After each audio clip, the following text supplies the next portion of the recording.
Un saludo cordial a todas aquellas personas que nos siguen por nuestro canal de YouTube y por nuestras redes sociales.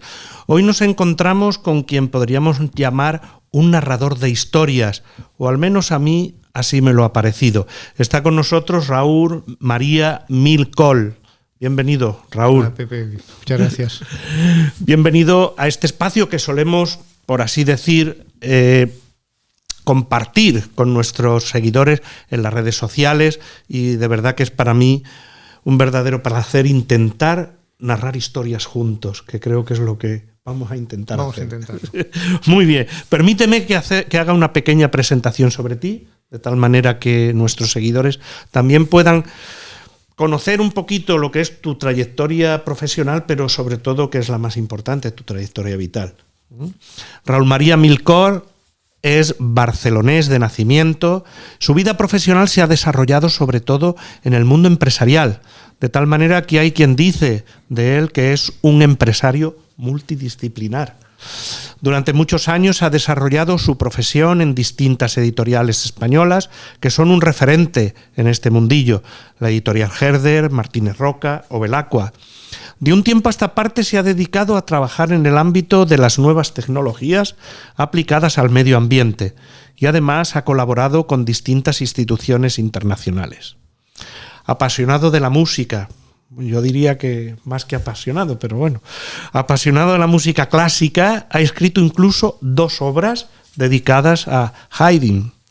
Imparte conferencias, charlas y encuentros acerca del desarrollo humano sostenible, el fortalecimiento de la vida interior y el compromiso con la transformación social.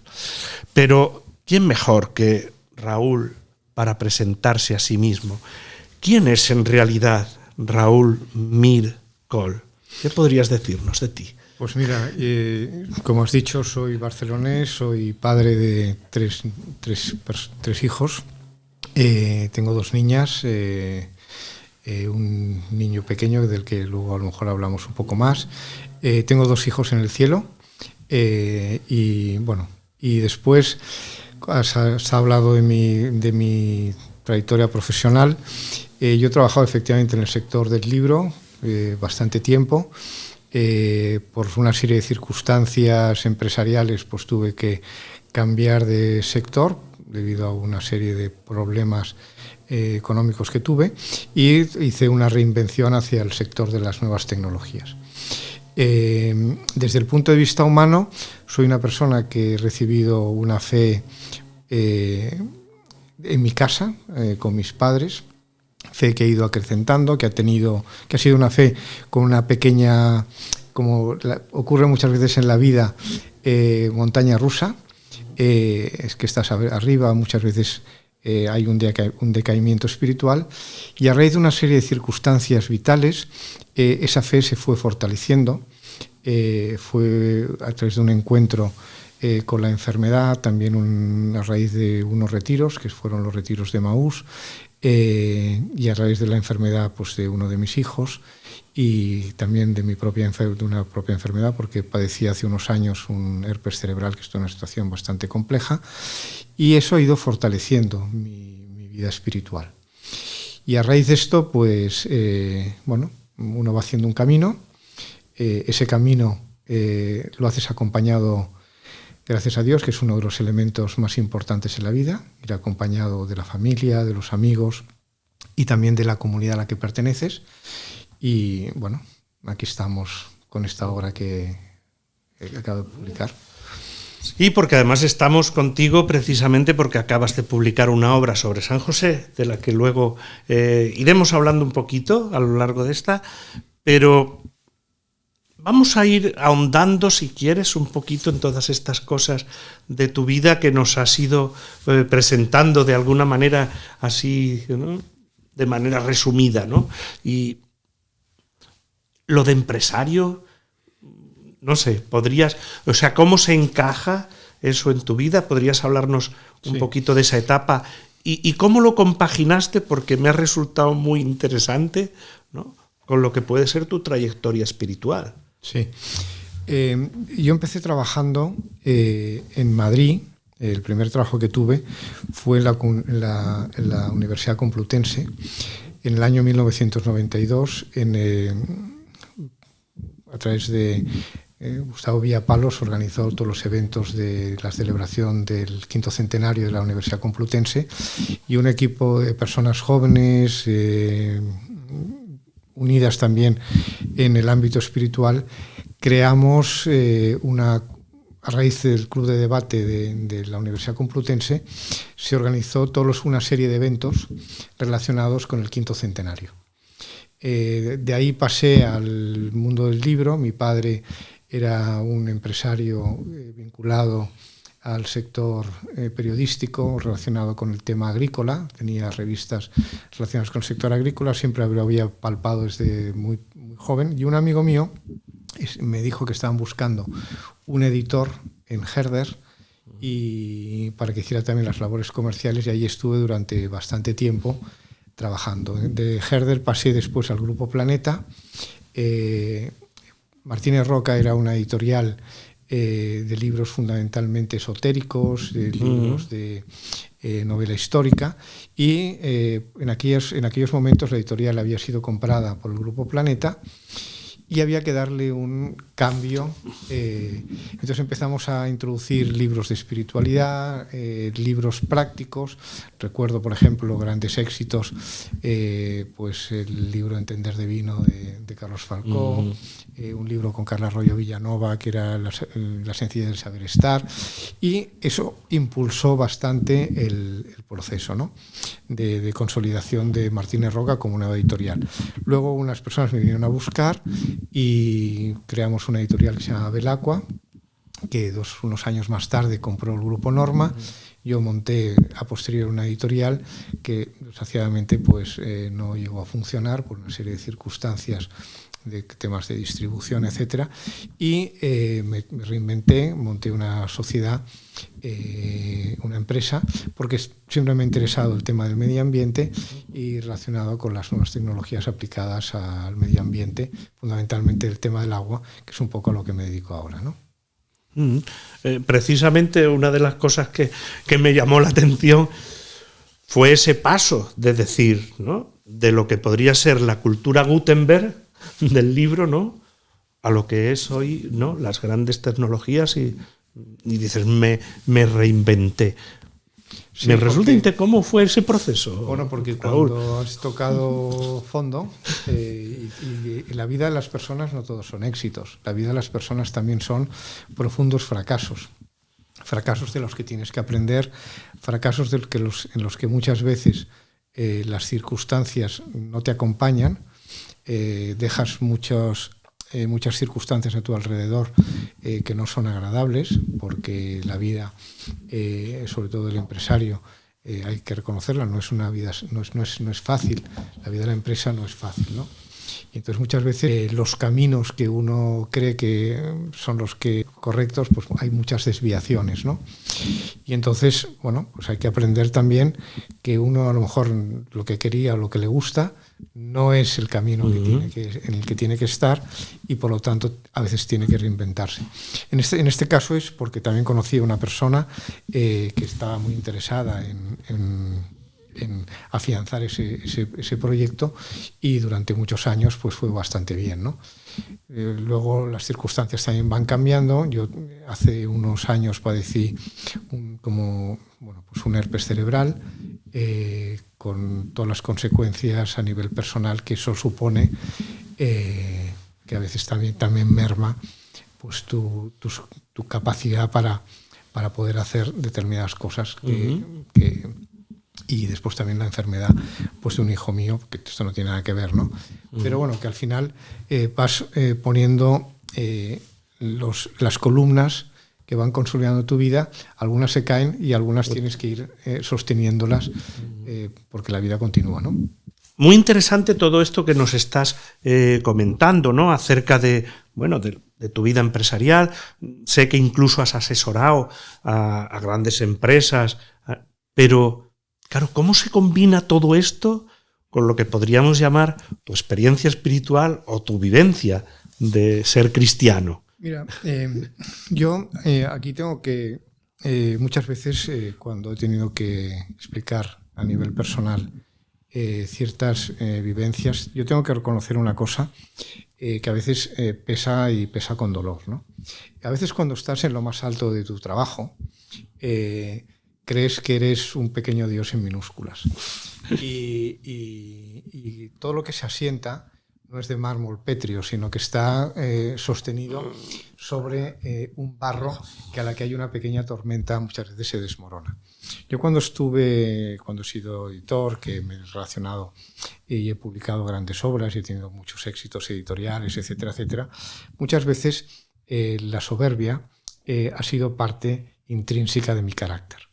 Pero en el año 2007 nació un hijo mío con una discapacidad y con un problema genético bastante importante que me hizo tomar conciencia de cuál es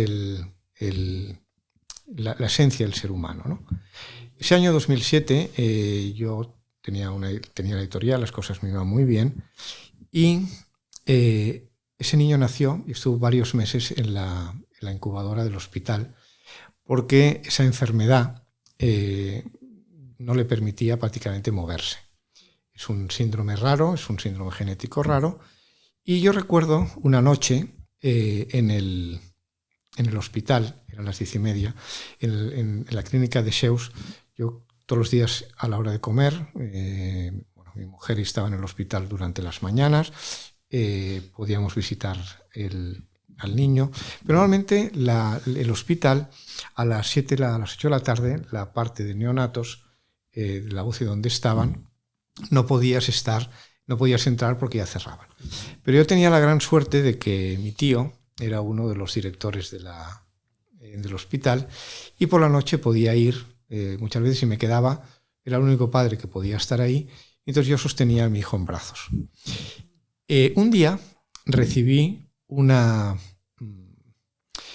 correo electrónico de esos que no tienen remitente y tenía a mi niño en brazos, vibró el teléfono y lo tengo aquí, porque me gustaría poder leerlo porque es algo que marcó un antes y un después en mi propia vida, ¿no?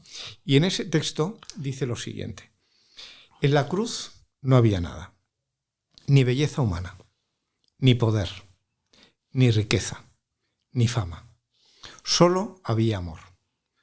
Un amor despojado de todo atractivo humano, revestido de fracaso, de abandono y de mucha desnudez. Y así, en ese amor crucificado, vivía el Señor el mayor despojo de sí mismo y la mayor entrega al Padre. Y a la cruz sigue la sepultura, el desaparecer de toda figura y rostro humano en esta tiniebla y oscuridad en el que se hace fecundo el grano escondido. Has de tener la valentía y el coraje de no ser nada, de no ver o entender lo que Dios permite en tu vida, de querer enterrarte en el anonimato y el olvido de los hombres, de pasar desapercibido a los ojos de muchos, de no ambicionar esa honra humana tan efímera como volátil que infla el orgullo y hace estéril tantos apostolados. Que no te asuste vivir tu fe en el rincón de los pequeños, de los que no son importantes a los ojos de los hombres, de aquellos con los que nadie cuenta y de los que nunca son consultados, valorados o aplaudidos. Cuando tú recibes un texto de estas características y tienes un hijo en brazos que no sabe si va a hablar, si va a andar, si va a ver, porque no tienes un diagnóstico claro, y puede ser una distrofia muscular, puede ser un problema de cualquier tipo. Después ya al cabo de los meses pues identificamos que era un problema de una enfermedad rara. El mundo ves la dimensión del mundo con una perspectiva completamente diferente. Entonces, a partir de ese momento fui muy consciente de muchas actitudes que había tenido en mi vida. Y entonces he intentado aunar ese mundo en el que he estado viviendo, ahondar en esta espiritualidad. Justamente en ese momento al cabo de unos poco tiempo, me invitaron a hacer el segundo retiro de Maús que había en España.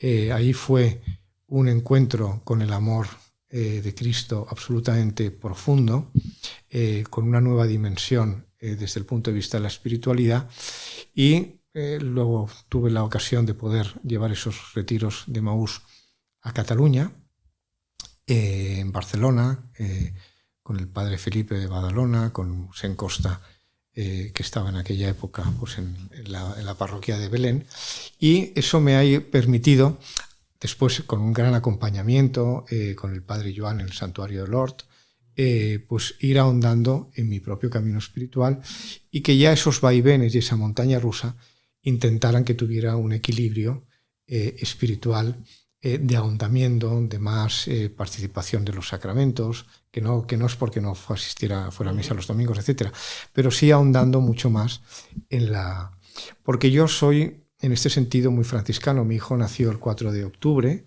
día de San Francisco de Asís, se llama de segundo nombre San Francisco, y he profundizado mucho en su figura, ¿no? Entonces hay un elemento en San Francisco que es muy bonito, que habla de la perfecta alegría.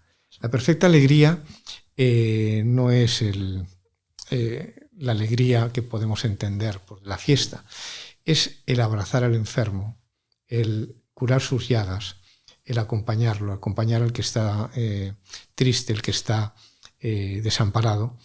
Y entonces esto, pues, al final, esa perfecta alegría es la que intento aplicar también en mi vida espiritual.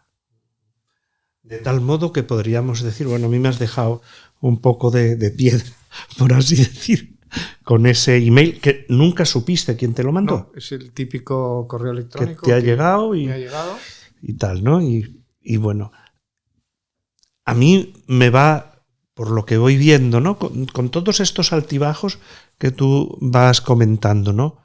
Que de algún modo la vida espiritual ha estado presente en tu vida, pero yo creo que está presente en la vida de todo ser humano. Lo que pasa que muchas veces no nos hacemos conscientes de ello, y en ocasiones es necesario un cierto revulsivo, como te pasó a ti, sí, tanto a nivel personal como a nivel profesional, ¿no? Yo aquí también tengo que decir que es muy importante el papel que juegan los padres y los abuelos en la transmisión de la fe.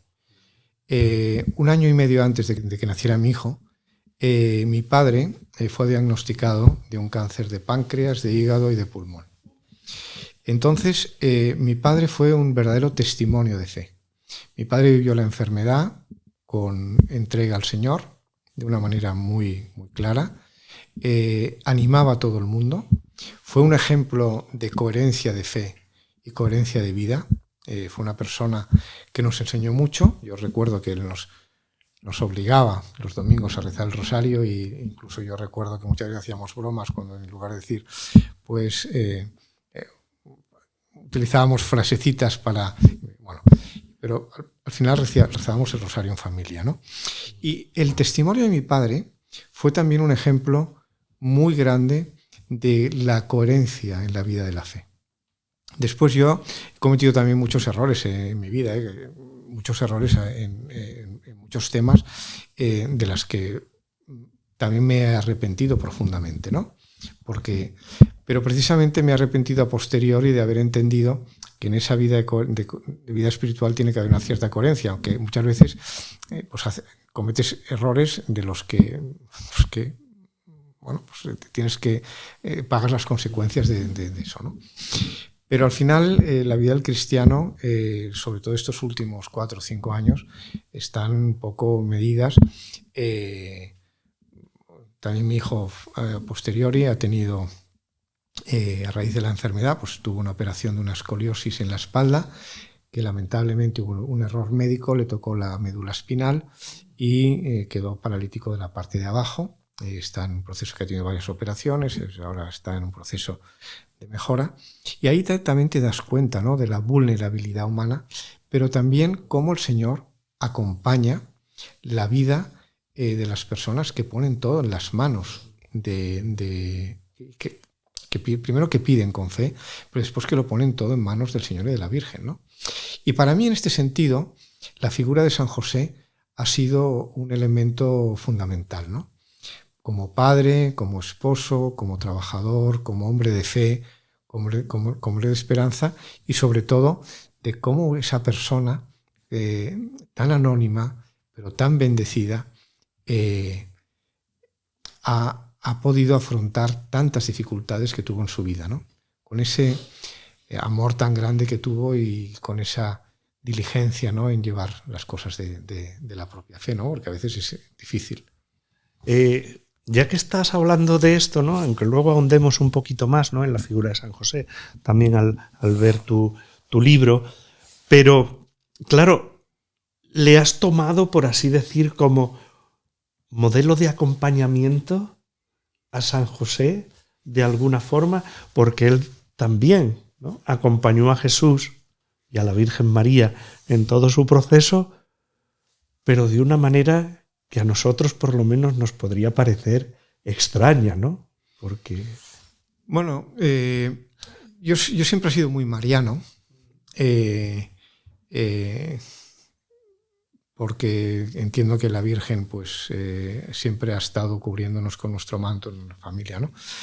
Pero mi padre era también muy de San José y yo he tenido siempre una devoción desde hace muchos años a San José. Cada día rezo una oración bastante larga a él, encomendando muchas cosas. A veces salen, otras no, pero siempre ha sido un modelo, ¿no?, y de acompañamiento. Y entonces el sentirse apoyado por una persona como él es un ejemplo, ¿no?, para la vida de un padre, de una persona pues trabajador, para una persona que muchas veces tiene que afrontar las dificultades y no sabe cómo hacerlo, ¿no? Creo que con respecto a tu enfermedad y también a la experiencia que has ido teniendo con tu hijo, San José ha tenido una presencia, por así decir, especial, en plan testimonio, ¿no?, diríamos, sí, aunque sea en plan casi confesándote aquí con nuestros seguidores. ¿Qué ha supuesto esto? Sí, a ver, cuando tú sufres una enfermedad, además a mí el herpes zóster que es muy doloroso, pero fue cerebral, me lo diagnosticaron, no me llegaron a diagnosticarlo bien, porque pasaron cada 15 días. Yo recuerdo que los dolores eran absolutamente intensísimos, tenía pues varias heridas en la córnea, porque de esta parte todavía tengo las secuelas que cada vez se me notan menos por la rehabilitación, etcétera, ¿no? Pero, tengo mi hija segunda, que me venía, pues traía la comida, se ocupaba, mi hija mayor pues también estaba preocupada, ¿no? Entonces, ¿qué ocurre con esto? Ocurre que cuando estás postrado en un sitio con una enfermedad, solamente puedes hacer dos cosas. El Señor te da dos caminos. O te da el camino de decir, bueno, pues no puedo más, ya no puedo, esto es inaguantable, o está dentro de ese camino del sufrimiento y de la cruz, ofrecerlo. Ofrecer el sufrimiento, ofrecer el dolor. Yo recuerdo que había días que el dolor era absolutamente inaguantable, ni con medicinas, ni con nada, no podía, era imposible, no había posibilidad de soportar ese dolor tan intenso que sufría yo. Decía, hablaba mucho con la Virgen, pero a San José siempre le decía, tú fuiste por el desierto acompañando a Jesús y María y a José.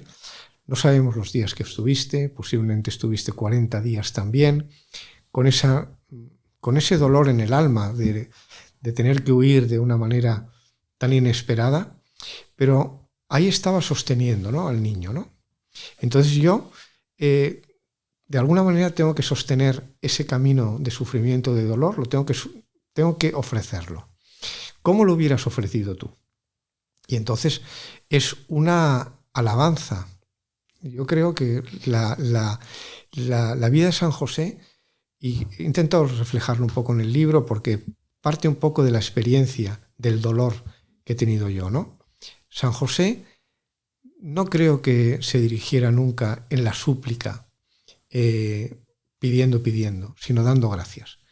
pues mira, Señor, yo te doy gracias por esta enfermedad que tengo, la ofrezco por este amigo, la ofrezco por mi hijo, lo ofrezco por el trabajo de mis hijas, lo ofrezco por esta persona que sufre, por esta no sé qué, por la paz en el mundo, y eso te lo hace hacer mucho más llevadero.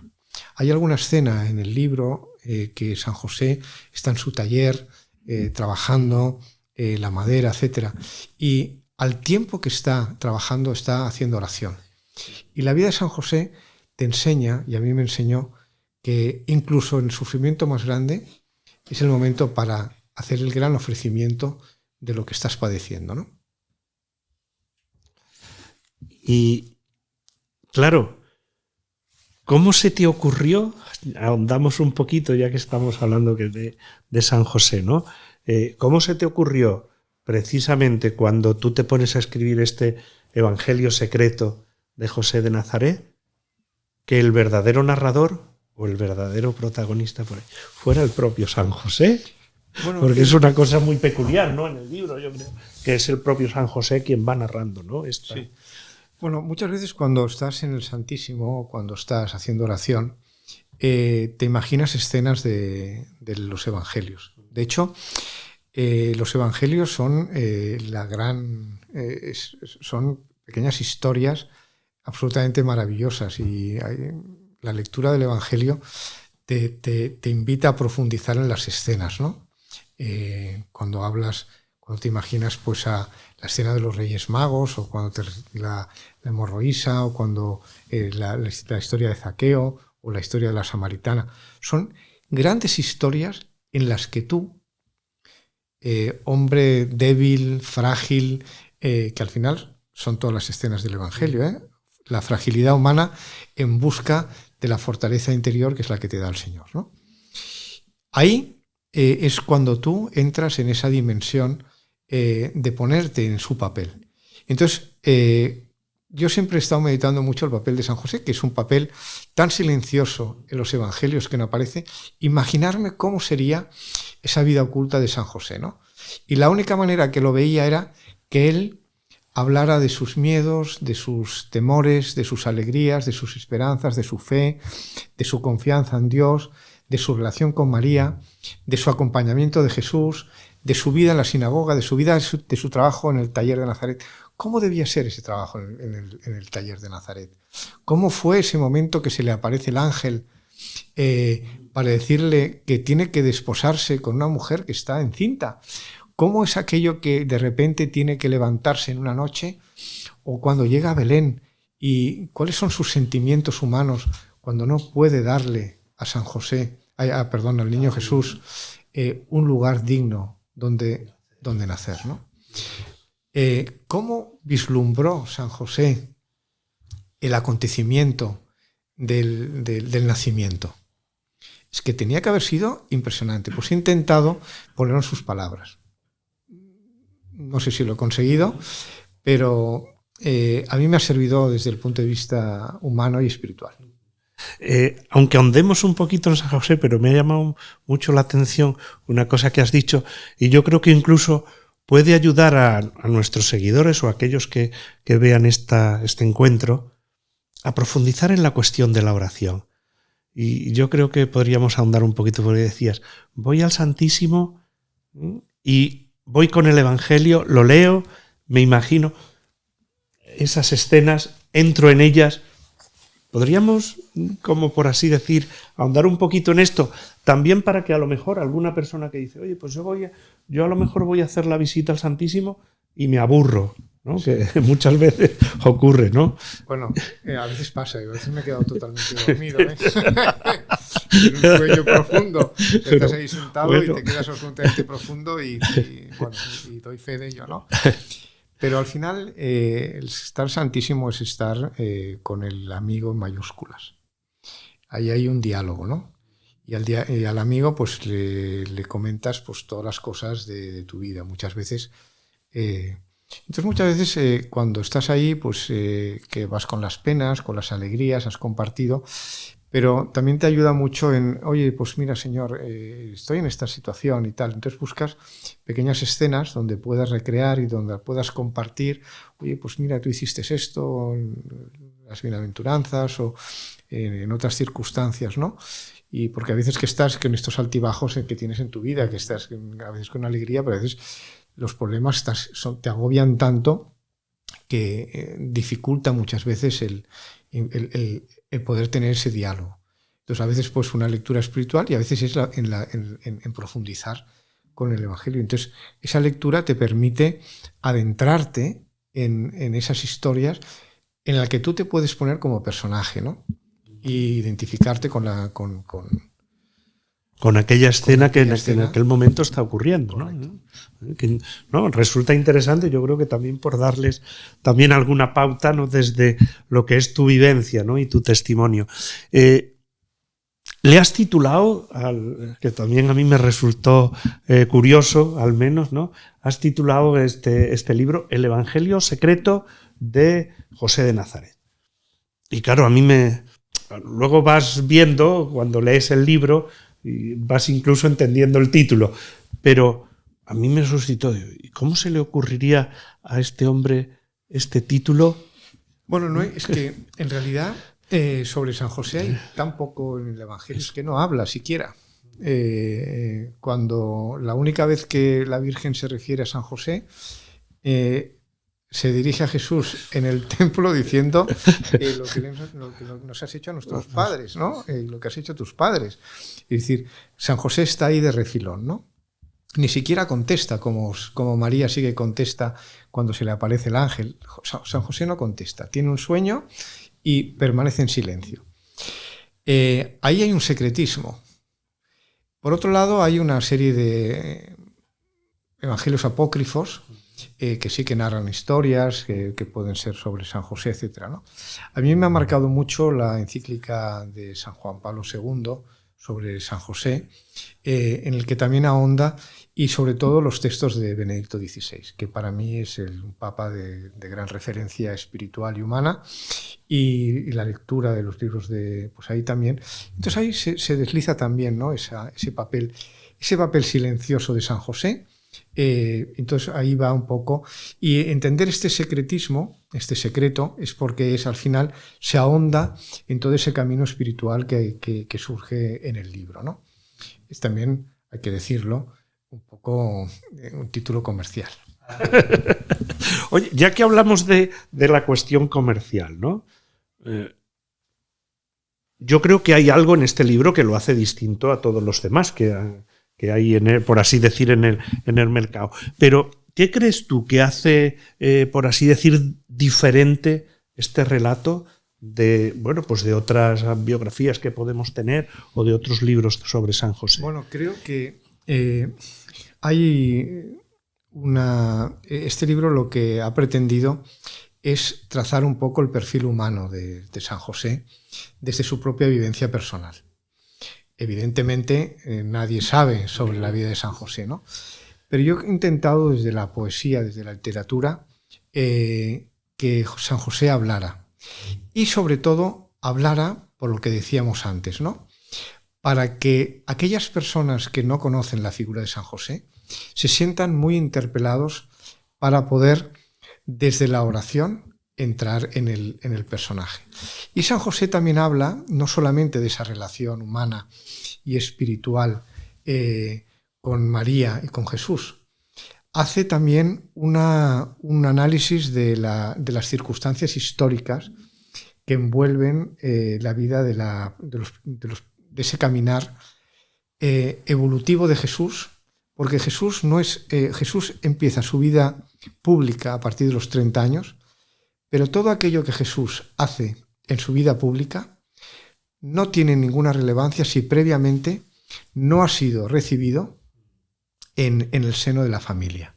Y ahí el papel de San José es muy importante. Entonces, a lo largo del libro, muchas cosas que Jesús va haciendo sobre las bienaventuranzas, sobre los milagros, etcétera, etcétera, hay muchos diálogos entre Jesús y San José que van profetizando lo que Jesús iría haciendo. Entonces, al final, no deja de ser un pequeño evangelio que ayude a lo que habíamos dicho antes, ¿no?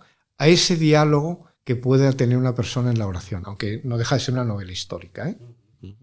Pero bueno, muy cargada, yo creo también, ¿no? De espiritualidad, ¿no? Y San José, yo creo que uno de los grandes desconocidos, me parece, de lo que es la historia de la salvación. Nos fijamos mucho a lo mejor en personajes como los apóstoles, pero en San José no. ¿Qué destacarías tú precisamente de este gran desconocido que es San José?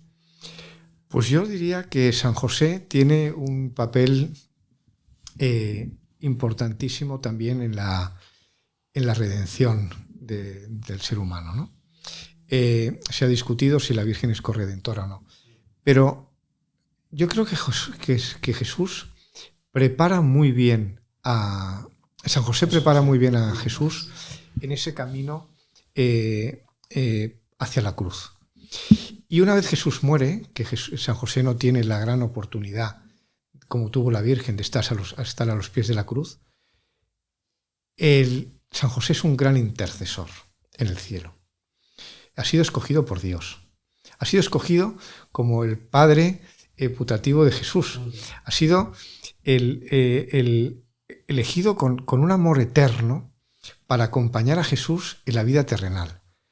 Entonces, ¿cómo no va a tener San José en el cielo un poder de intercesión para ayudar a las personas que acuden a él, para ayudar en los problemas, en la enfermedad, en el desasosiego, en el camino de la vida espiritual? Es que es imposible pensarlo así, porque San José a lo largo de su vida estuvo muy iluminada por el Espíritu Santo, porque no puede tomar decisiones si el Espíritu Santo no le guía. Oye, fue precisamente, tal vez, por así decir, ¿no?, este desconocimiento que tenemos de San José, pero también, por así decir, lo poco que se nos narra de San José en los evangelios, ¿no? Aunque luego, como bien decías, ¿no?, los apócrifos, alguno de ellos habla de ellos, ¿no? ¿Fue precisamente esto a lo mejor lo que te movió para que fuera él mismo el que narrara su historia en el libro? Bueno, no, es que narrativamente me resultaba mucho más sencillo, más fácil que San José fuera el que hablara, porque eso te permite profundizar más en lo que creo, su espiritualidad, sus sentimientos, sus miedos. Entonces, me gustaba más el recurso narrativo de que fuera en primera persona. San José, hombre de sencillez, silencioso, obediente, como tú decías antes, ¿no?, posiblemente en segundo plano, pero yo creo que a la vez una figura fascinante de la historia, ¿no? Fascinante. ¿Cómo se van combinando todas estas cosas y cómo podemos descubrir, de alguna manera, por supuesto, si alguien se acerca al libro, lo va a ir descubriendo, ¿no?, esta figura tan fascinante que es San José? Pues San José juega un papel paradójicamente irrelevante. Pero si San José no se desposa con María, no hay familia. Si San José no toma la decisión de ir con María a Belén, que podía haber decidido no ir acompañada, porque además era un riesgo, una mujer embarazada de 9 meses, un viaje largo, peligroso, en una época complicada, por unos caminos difíciles, no hubiera habido nacimiento en Belén. Si San José no recibe el sueño y, bueno, no se desposa primero, porque podía haber renunciado absolutamente. Si San José no tiene el sueño y no marcha hacia Egipto, porque dice, bueno, ya basta de problemas. Si San José no hubiera trabajado desde la sencillez en el portal de Belén, no hubiera formado a este niño Jesús. En el libro también se habla, pues, momentos que están en la sinagoga, ¿no? ¿Quién es Jesús sin esa formación también de acompañamiento espiritual que le da San José? Al final del libro, no vamos a hacer spoiler, pero San José, claro, evidentemente, pues se tiene que despedir de María y de Jesús, ¿no? Entonces ahí deja un legado de amor, de entrega, de generosidad, de cariño. Todas las virtudes humanas están recogidas en la figura de San José. Es el modelo para el ser humano de hoy. En toda la integridad humana, en toda la entrega generosa, en toda la calidad del servicio, en toda la profundidad de su espiritualidad. Ese es San José. Fíjate que me estás suscitando en este momento, ¿no?, que estamos hablando todas estas cosas. Al pobre hombre, en muchos momentos de su vida, lo único que se le vinieron, por así decir, fueron problemas y que muchas veces no entendía. Yo creo que él muchas de las cosas, al menos a nivel de intelecto o de razonamiento, él no entendía. Con lo cual, lo que tú decías puede ser un gran modelo incluso para el mundo contemporáneo, porque muchas de las cosas que nos ocurren no las entendemos. Para mí San José es el modelo de la confianza. Es el modelo de la confianza. Y para mí la espiritualidad está basada fundamentalmente en la confianza, el no entender. Cuando tienes problemas económicos, de repente se produce el gran milagro. Cuando se producen enfermedades, a lo mejor no hay sanación, pero sí hay un sosiego interior, que es lo que te da la confianza. Pero es que de San José, en la época de Jesús, se dijeron dos cosas que son muy despreciativas sobre él. Es el hijo del carpintero, como de una manera como despreciar, ¿no?, cuando él había dignificado su trabajo como carpintero. Estoy convencido, en el libro lo narro, ¿no?, la puerta de su carpintería está siempre abierta, ¿no? Tiene ahí sillas y tiene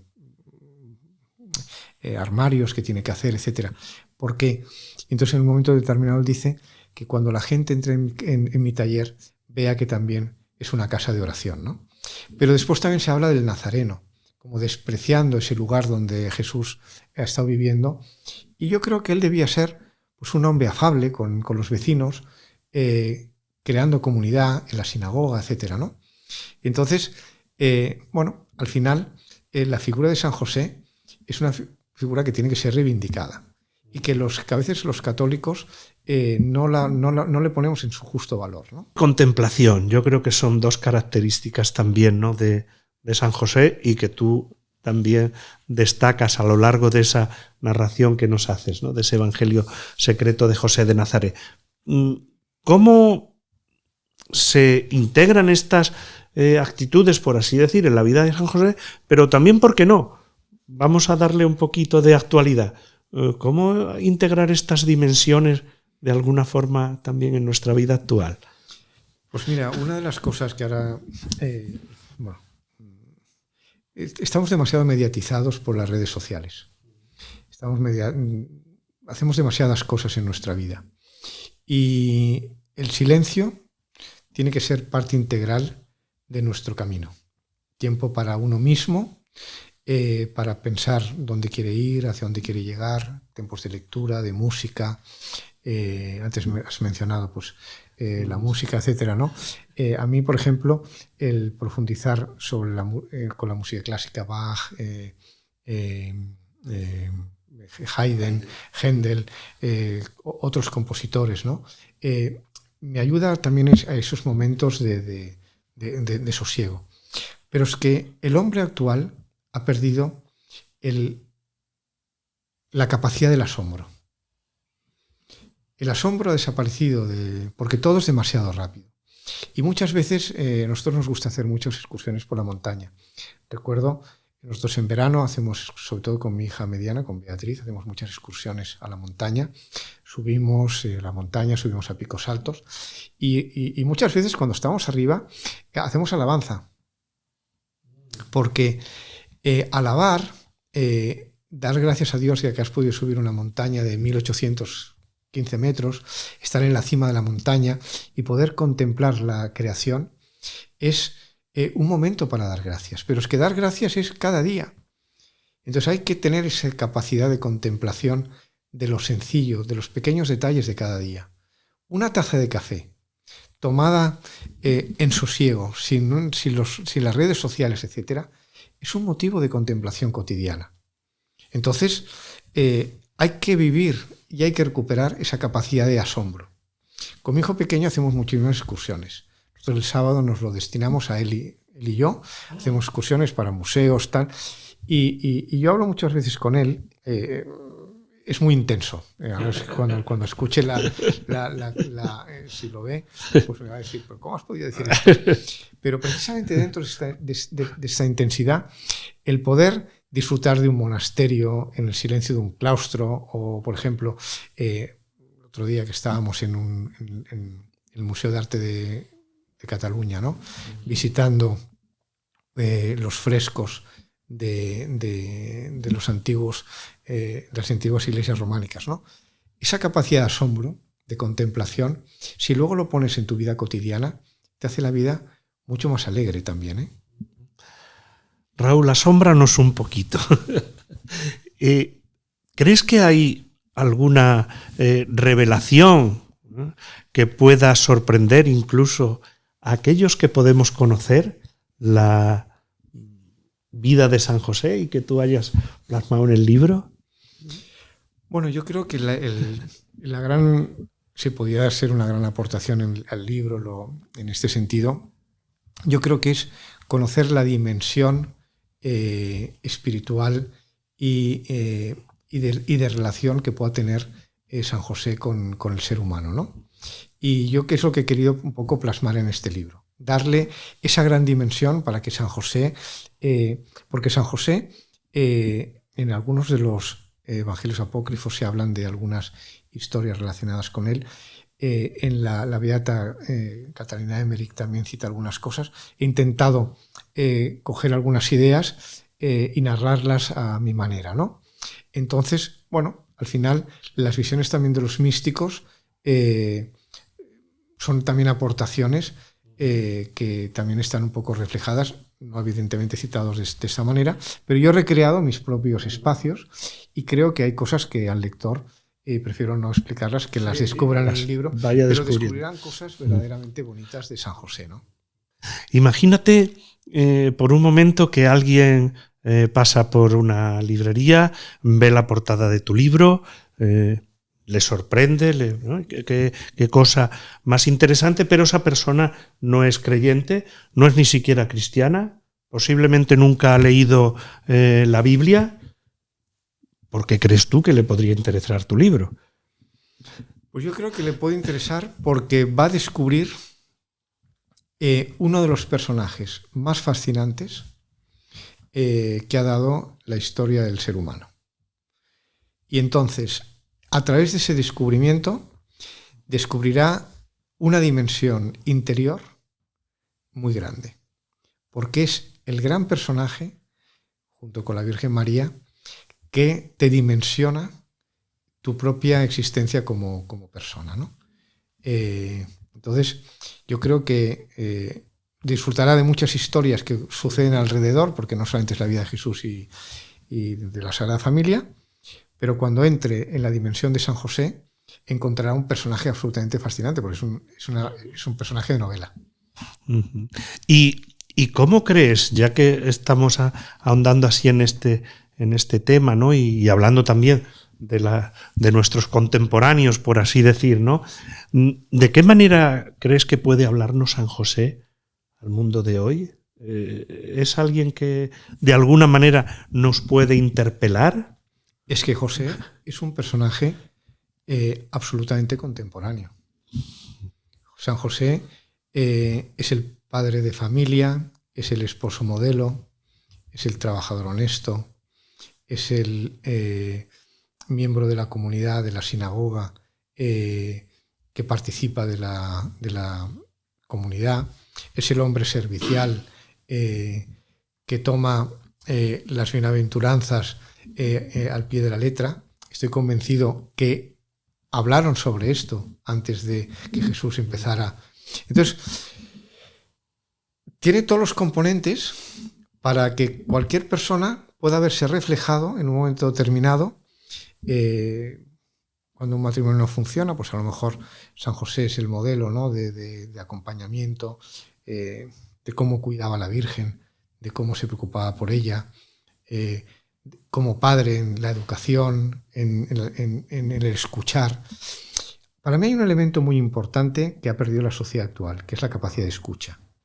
Y San José está siempre atento, primero a la voluntad del Padre, pero en segundo lugar a las necesidades de las personas que tiene más cerca, que son María y Jesús. Antes de invitarte a que invites a nuestros seguidores, por así decir, a que lean tu libro, ¿no? Y a decirnos de alguna manera hasta pronto, sí que me gustaría que, si yo me he dejado algo en el tintero acerca de San José, o tú crees que hay algo importante acerca de San José de lo que no hemos dialogado, lo hagamos en este momento. Pues hemos hablado mucho, ahora mismo no se me ocurre decir, pero yo creo que lo que sí que recomendaría a las personas que estén viendo este vídeo o las personas que lean el libro sobre San José es que entren en una relación espiritual con él, porque es un gran intercesor. Y si San José, como hemos dicho antes, estuvo acompañado siempre de la Virgen, que sea también un canalizador de alegrías, de las penas, de frustraciones, de problemas, acudid a él. Porque como Padre de Jesús, que estará sentado tan cerca de él, tan cerca del Padre, y que tan influenciado estaba por el Espíritu Santo, estoy muy convencido de que os ayudará en muchas de los devenires de vuestra vida. Yo quiero darte las gracias por el libro, por haber evidenciado de alguna manera a San José, primero porque yo tengo la suerte y el privilegio, ¿no?, de llamarme, aunque la mayoría de la gente me conoce por las dos P's de Pepe, pero me llamo José, ¿no? Y bueno, yo le tengo mucho cariño a San José. Y luego hay otra cuestión también. Yo no soy sacerdote. Dentro de la Sociedad de San Pablo, de los paulinos, está la figura del sacerdote, pero también del hermano, del discípulo del Divino Maestro, y tenemos precisamente a San José como patrono de los hermanos dentro de la Sociedad de San Pablo, con lo cual para mí ha sido de verdad un verdadero placer, un gusto haber podido leer tu libro, haberme acercado a él y, por supuesto, haber estado aquí en una conversación de amigos acerca de San José. Sí, Pepe, es que ha sido muy agradable. Pues nada, te espero en otra ocasión que se tercie y que podamos seguir, pues fíjate, contando historias y narrando historias, que yo creo que es lo que hemos hecho. Pues muchísimas gracias a las personas que están viendo este vídeo. Os deseo todo lo mejor. Si compráis el libro, disfrutadlo y que Dios os bendiga. Pues muchas gracias a Raúl. Espero que nos volvamos a encontrar y conversar amigablemente sobre San José o sobre cualquier otra historia que él nos vaya narrando. El libro de El Evangelio Secreto de José de Nazaret lo podéis encontrar en la red de librerías San Pablo, siempre cerca de ti, en nuestra librería virtual, en las librerías paulinas, en las principales librerías religiosas de la geografía española y también en las plataformas digitales. No se te olvide, sabes que nos ayuda mucho darle un like al vídeo y también, como no, suscribirte a nuestro canal. También, si en algún momento tenéis, lo decimos siempre, pero yo creo que siempre se puede ahondar un poquito. Si tenéis alguna pregunta, alguna duda sobre San José y queréis hacerla llegar a Raúl, sin ningún problema, nos lo escribís y se lo hacemos llegar a él. Así que nada, muchas gracias a Raúl, muchas gracias a todos vosotros por estar con nosotros y hasta nuestro próximo encuentro.